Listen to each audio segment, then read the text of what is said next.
Teenagers are introspective creatures, and I am no different. We are concerned with our identities, with establishing individuality. It was natural for me to write a play reflecting these themes, and yet, for inspiration, the germ of the play may lay in my observation that we live in a fractured society. It is not an ideal outcome. As I progressed through my own journey of developing consciousness, parallel with that of my characters, I continued to wonder what my part was in that outcome. While writing this play, I saw that I was not only telling the story of a boy coming to terms with his own individuality, but begging questions of society.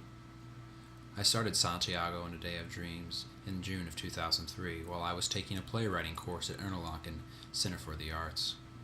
As the play developed, several of my colleagues remarked that it was epic in nature. Returning to Wakefield in the fall of 2003, I decided to research Bertolt Brecht, the father of epic theater, for my senior thesis project and to finish my play.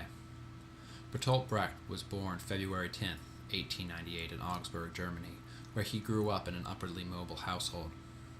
Brecht, along with set designer Erwin Piscator and composer Kurt Weill, invented epic theater, a revolutionary theatrical form in reaction to the turmoil of the Weimar Republic in Germany following World War I.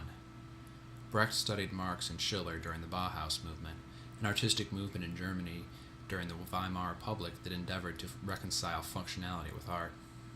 More specifically, Brecht saw theater as a moral institution to be used in propagating social change, not to entertain. The audience will note several Brechtian influences. Monologues, at the risk of being didactic, that present the audience with a situation for consideration, rather than trying to make the audience believe it is witnessing reality. Spare use of the classical dramatic form. Actors who leave the stage to interact with the audience. Parallel staging, where the action takes place on many stages, sometimes simultaneously. And finally, parallel projection, where film is screened simultaneous with the action, leading the viewer to pull back from the drama to question reality, to wonder what really happened, what we saw on stage or what we saw on film. Although the abrasiveness and intensity of some of Brecht's methods did not entirely appeal to me, the idea of using theater as a means of inciting social change, calling people to action did.